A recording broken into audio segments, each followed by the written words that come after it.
Aujourd'hui au Mali, nous avons une population jeune de près de 70%.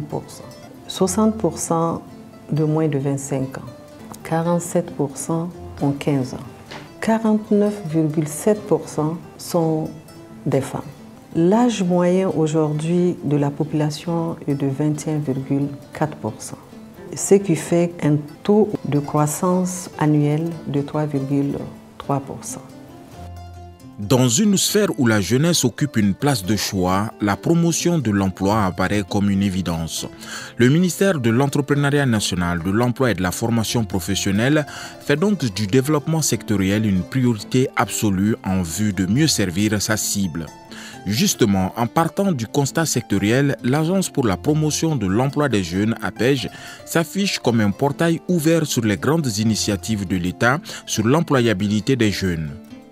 L'APEJ, dont le 13e contingent vient de bénéficier d'une subvention de grande envergure, témoigne d'une volonté manifeste du président Assimi Goïta.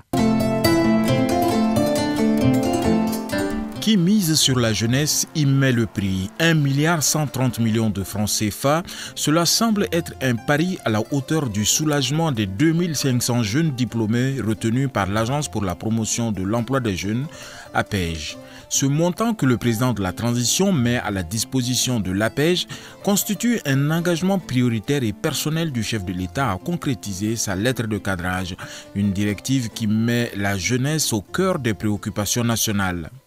Notre souhait est de pouvoir traduire les grandes orientations, la vision d'abord du président de la transition, les orientations qui découlent de sa lettre de cadrage et qui nous viennent aussi du Premier ministre, le général de division Abdoulaye Mega, qui tient absolument en ce qui nous concerne.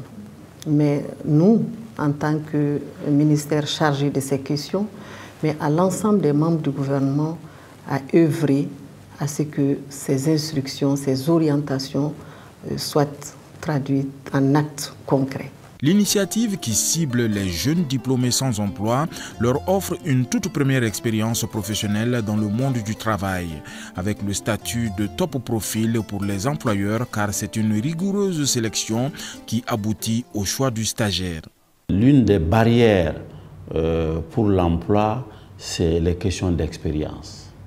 Et quand vous postulez, on dit « est-ce que vous avez une expérience ?» Donc ce stage permet à ces jeunes de bénéficier d'une première expérience au sein des entreprises publiques et des institutions. Vu le nombre de candidats, les 2500 stagiaires retenus s'estiment très chanceux.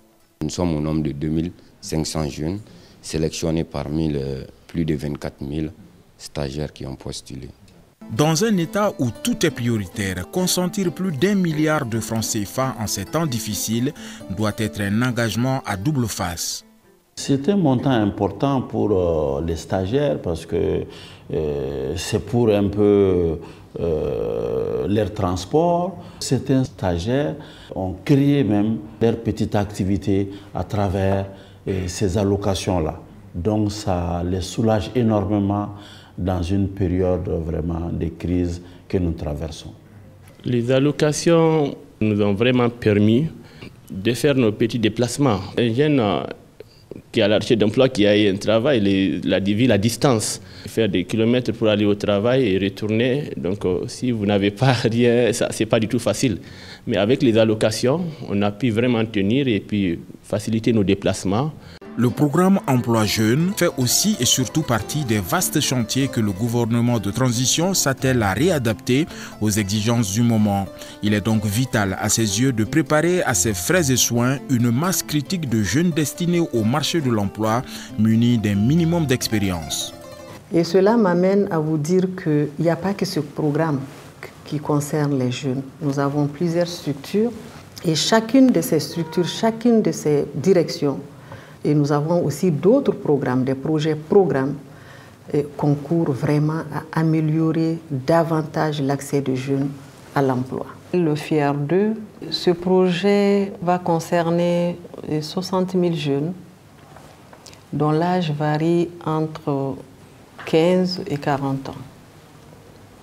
Et 40% de cette tranche d'âge concerne les femmes. Il sera financé, puisque le financement est déjà disponible, il est financé à hauteur de plus de 59 milliards de francs CFA. Et ce projet concerne la formation professionnelle, l'insertion et l'appui à l'entrepreneuriat des jeunes ruraux. Donc il est vraiment dédié que aux jeunes ruraux. Aller plus loin, aller plus près des populations et surtout de sa crème, la jeunesse. Les orientations du chef du gouvernement aidant, une vision claire se dégage désormais au département de l'entrepreneuriat national, de l'emploi et de la formation professionnelle sous la conduite du ministre Oumou Salsek. L'insertion des jeunes aujourd'hui, grâce à ce programme, va être encore plus facile. Et déjà, par rapport à ce contingent, nous avons de très bonnes nouvelles. Donc, je préfère laisser la surprise, n'est-ce pas, à ce que les jeunes eux-mêmes nous racontent ce qu'ils ont appris, là où ils ont eu à avoir des succès, mais aussi certains d'entre eux ont d'autres surprises à nous annoncer quand vous allez leur tendre le micro. Je suis Aïssata Koulibaly, j'ai 26 ans, j'ai une licence 3 en assistant de gestion. Alors, depuis combien de temps est-ce que vous êtes ici à la Direction nationale des affaires religieuses et du culte? Je suis là maintenant, ça vaut maintenant une année, concernant la pêche. Oui. Alors, depuis un an que vous avez effectué le stage, est-ce que vous avez été retenu ici? Comment ça se passe? Vous êtes toujours là? Dites-nous. J'ai effectué un concours de la fonction publique et Dieu merci, j'ai été admise cette année. Donc j'attends le temps de formation d'abord avant de quitter ici. Et donc du coup, ça augmente leurs compétences par rapport à leur savoir-faire, mais aussi par rapport à leur attitude, comment se comporter dans l'administration et être ambitieux. Leur capacité est renforcée et ça participe aussi du renforcement de la citoyenneté, des responsabilités aussi les jeunes. Les jeunes stagiaires, de par leur parcours et leur assiduité, doivent savoir mériter de la nation. Donc, un suivi sera fait à tous les niveaux, mais aussi nous avons en perspective de pouvoir très bientôt créer des opportunités à l'ensemble des populations, mais surtout la population démunie, des projets d'impact rapide. Cela va être fait dans toutes les régions du Mali et Inch'Allah très bientôt.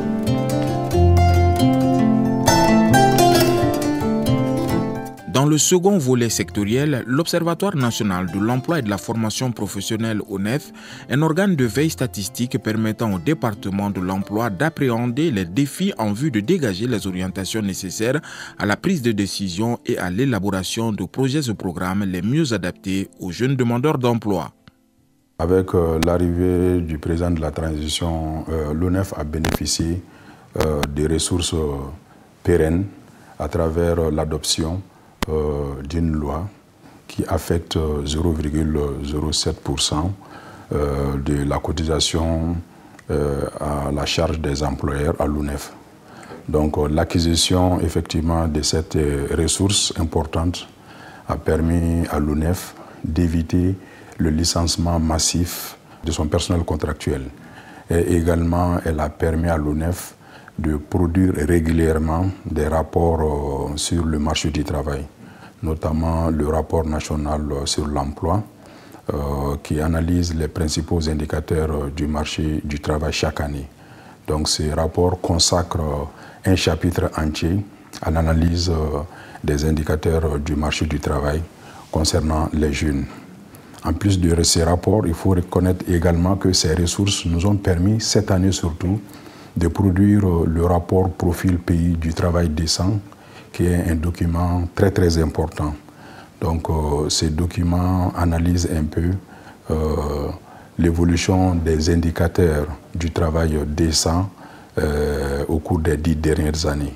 Donc il permet de ressortir un peu les progrès réalisés par notre pays en matière de l'atteinte des objectifs du travail décent, mais également aussi les défis que le pays doit relever toujours dans le cadre de l'atteinte des objectifs du travail décent. Tout ce que nous faisons aujourd'hui, en termes déjà, comme vous le dites, l'état des lieux, ce qui est tout à fait la priorité des priorités pour interroger tout ce qui a été fait jusqu'ici et comprendre ce qui a été fait et ce qui doit être fait pour vraiment réduire le taux de chômage ou créer des conditions d'accès à la formation professionnelle, à l'emploi, surtout à un emploi décent.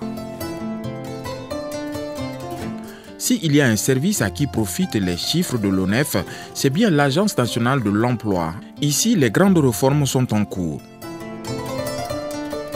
Selon le 5e rapport du recensement général de la population et de l'habitat, qui a été réalisé en 2022 par l'Institut national des statistiques, le taux de chômage, au sens strict du mot, est de 5,4%. Il a un visage féminin, ce qui nous donne un taux de 6,4% pour les femmes, contre 4,5% pour les hommes. Pourquoi l'accent sur cela? Parce qu'aujourd'hui, vous le savez, nous sommes plus de 22 millions de personnes. Cette situation nous interpelle. Nous pouvons noter quelques indicateurs que je voudrais vraiment partager avec vous, parce que nous avons ici ce qu'on appelle le plan stratégique de développement PSD. Ce PSD a évolué de 2016 à 2020 et 2021 à 2025 et continue de 2025 à 2029. Donc, dans la tranche de 2020 à 2024, le plan de travail annuel de l'ANPE a connu des exécutions à des ratios, au niveau des ratios qui sont satisfaisants. 2020, 84% d'exécution, 2021, 80% d'exécution, 2022, 75%, 2023, 86% et en 2024, 83%. Et une moyenne donc de 82% d'exécution. Ceci nous a amené en déclinaison d'approche à un certain nombre de résultats concrets, notamment dans l'ensemble de nos activités d'auto-emploi. Nous avons généré 4 480 emplois en 2020. Cette tendance a suivi donc une augmentation et au total, sur la période, nous avons généré 13 500 emplois au total, durant la période. Et il faut aussi dire que conformément à notre mission, notamment le cœur de la mission de l'ANPE, notamment l'intermédiation, c'est-à-dire tout ce qui concourt à la mise en relation, à la prospection et à la mise en relation des opportunités d'emploi au niveau des offreurs potentiels d'emploi et des primo-demandeurs d'emploi, mais aussi des demandeurs d'emploi qui demandent d'être reconvertis ou être perfectionnés. Nous avons globalement enregistré des offres d'emploi, au total 11 000 offres d'emploi enregistrées sur la période. Et nous avons effectué des placements de l'ordre de 8 300 placements effectués en emploi salarié. Et en ce qui concerne le nombre d'entrées en formation, parce que vous savez, ce que nous mettons en œuvre ici, c'est des formations axées sur l'emploi. C'est-à-dire c'est des formations qui préparent justement l'actif ou en tout cas notre usager, la personne qui est éligible au programme. On les forme justement. On forme le jeune, les primo-demandeurs d'emploi, les moins jeunes pour le perfectionnement et la reconversion. Et ces entrées en formation, toutes formations comprises, à la fois formation qualifiante, diplômante, mais aussi à la carte, formation de reconversion, de perfectionnement. Nous avons fait 13 000 entrées en formation au total sur la période. Aujourd'hui, avec la transition, nous avons compris qu'il y a eu un changement de comportement par rapport à l'atteinte des objectifs. Aujourd'hui, la volonté politique veut que toutes les activités que nous mettons en œuvre soient en faveur de la population. En faveur de la population, les premiers bénéficiaires, c'est la population depuis le niveau local jusqu'au niveau central. Aujourd'hui, tout ce que nous faisons, c'est à l'endroit de la population. Et c'est à cette œuvre-là que nous sommes attelés et que nous sommes en train de mettre les activités pour ça. La DNE est un service central, mais la mise en œuvre des activités menées par la Direction nationale de l'emploi sont mises en œuvre par les agences telles que l'APEJ, l'ANPE et d'autres programmes et projets au niveau de notre département. Au Fonds d'appui à la formation professionnelle et à l'apprentissage FAFPA, les initiatives de l'État sont exprimées en grand. L'arrêt ou à la suppression plutôt de la taxe de formation professionnelle en 2019 et depuis, c'est la subvention de l'État au travers de la Direction générale du budget qui permet au FAFPA de mener à bien sa mission. Grâce à ce budget, nous avons pu finaliser le siège dont l'inauguration a été effectuée par Madame le ministre Oumou Salsek, ministre de l'Entrepreneuriat national, de l'Emploi et de la formation professionnelle. Désormais logé dans du neuf, le Fonds d'appui à la formation professionnelle et à l'apprentissage atteint aujourd'hui les standards d'un guichet de financement digne de ce nom. De Médina Kouroua à Sotuba, l'étroitesse des locaux n'est plus qu'un vieux souvenir. Un bâtiment abritant 45 bureaux sur 3 niveaux pour une capacité globale exploitée de 2540 m². La facture s'impose tout autant 1,292 milliard de francs CFA, entièrement financé par le budget national. Ce jour mémorable traduit une volonté politique ferme, celle de doter notre pays d'infrastructures modernes et adaptées pour renforcer l'efficacité de nos services publics. À cet égard, je rends un vibrant hommage à son Excellence, le général d'armée Assimi Goïta, président de la transition, chef de l'État, dont le leadership visionnaire et les actions déterminantes témoignent de son attachement au progrès et à la modernisation de notre nation. Le comité syndical du FAFPA n'en demandait pas moins. Madani Kamara en est le secrétaire général. Je suis convaincu que ce bâtiment flambant neuf et remarquable à tout point de vue permettra d'améliorer sans nul doute les conditions de travail du personnel du FAFPA et d'assurer un bon accueil à nos partenaires et usagers. Il est demandé au personnel, futurs occupants des locaux, de faire bon usage du matériel mis à leur disposition et d'y prendre soin.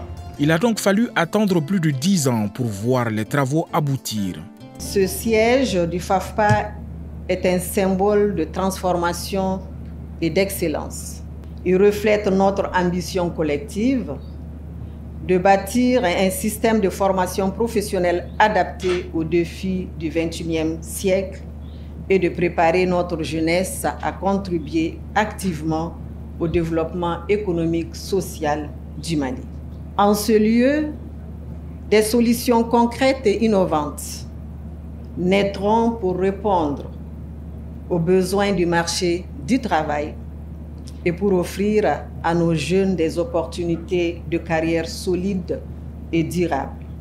C'est pourquoi j'appelle solennellement tous les agents et usagers de ce bâtiment à en faire un exemple d'excellence. Veillez à sa préservation, à son entretien et surtout à en faire un espace où règne l'engagement, la discipline et la créativité. Plus aucune excuse ne vaudra à présent, laissera entendre Madame le ministre, pour que le FAFPA ne puisse pas convenablement exécuter les missions qui lui sont confiées, à savoir servir sa cible convenablement. Il y a eu beaucoup d'actions concrètes pendant cette transition.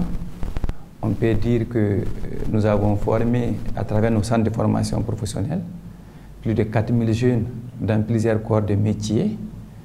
Nous avons également organisé d'autres actions phares telles que le diagnostic organisationnel du sous-secteur de la formation professionnelle et de l'emploi, assorti d'un plan de renforcement de capacité. Nous avons organisé les états généraux de la formation professionnelle et de l'insertion. Nous avons organisé le symposium pour le développement durable des régions de Kidal et de Gao. Cette fois-ci, c'est fait à Gao. Nous avons aussi élaboré la stratégie nationale de la transformation digitale du système de l'enseignement technique et professionnel, assorti de développement de compétences. Nous avons à peu près 17 centres de formation publique et qui opèrent à peu près à travers tout le pays. À Bamako, ici, il y a 3 centres. Et à Sikasso, on vient d'ouvrir avec Madame le ministre, le nouveau centre de Sikasso. Et nous avons un centre à Badougou Djoliba qui relève de Koulikoro. Nous avons aussi un autre centre à Kenyeba et également Tominian, Kemparana, Yoroso, Saï, Yanfolila, Kelela, Bougouni, Fana. Les perspectives, c'est la digitalisation du stage de formation professionnelle. Désormais, les gens postuleront en ligne, le traitement se fera en ligne pour plus de transparence, d'efficacité. Également, c'est de renouer avec le financement des projets de jeunes sur toute l'étendue du territoire national et de faire aussi la promotion des travaux à haute intensité de main-d'œuvre. Parce que la réalisation d'infrastructures par la méthode IMO, les travaux à haute intensité de main-d'œuvre, constituent une grande opportunité pour utiliser la jeunesse malienne dans toutes ses composantes afin de participer au développement du pays sous forme de chantiers écoles, bénéficiant de rémunération, mais aussi avec une utilisation des matériaux locaux. En termes de perspective, il faut noter que l'Agence nationale pour l'emploi, pour 2025 déjà, va expérimenter une plateforme qu'on appelle Base de données Emploi Mali. Base de données Emploi Mali est une grande plateforme très ambitieuse qui va donc ressortir toutes les offres de services de l'agence. Par rapport aux perspectives, je voudrais tout juste rappeler que nous avons parlé tout à l'heure de la production d'un rapport, le rapport Profil Pays du Travail Décent. L'Observatoire national de l'emploi et de la formation compte réaliser une étude diagnostique de l'économie informelle. Donc, après la réalisation de cette étude, notre pays va élaborer une stratégie nationale de transition de l'économie informelle vers l'économie formelle. Comme vous le savez, il y a 96,16% des emplois au Mali sont des emplois informels. Nous plaçons l'année 2025 sous l'auspice de la poursuite du plaidoyer en faveur de la restauration des ressources pérennes devant permettre au FOFPA de mener à bien sa mission. Et pour ce faire, nous sommes déjà en relation avec l'ensemble des parties prenantes et pour aboutir à cet exercice sous l'impulsion de Madame le ministre de l'Entrepreneuriat national, de l'emploi et de la formation professionnelle, et aussi la mise en œuvre des contenues dans le plan de développement stratégique du FAFPA 2025-2029 et qui devrait bénéficier à la promotion de la formation professionnelle pour accroître la compétitivité de nos entreprises devant aboutir à l'amélioration des conditions de vie et de travail de l'ensemble des Maliens. Nous continuons la réflexion, nous continuons à créer des initiatives nouvelles, nous continuons à mettre l'accent sur l'esprit d'équipe pour pouvoir vraiment répondre à toutes ces exigences que nous impose la situation actuelle du pays.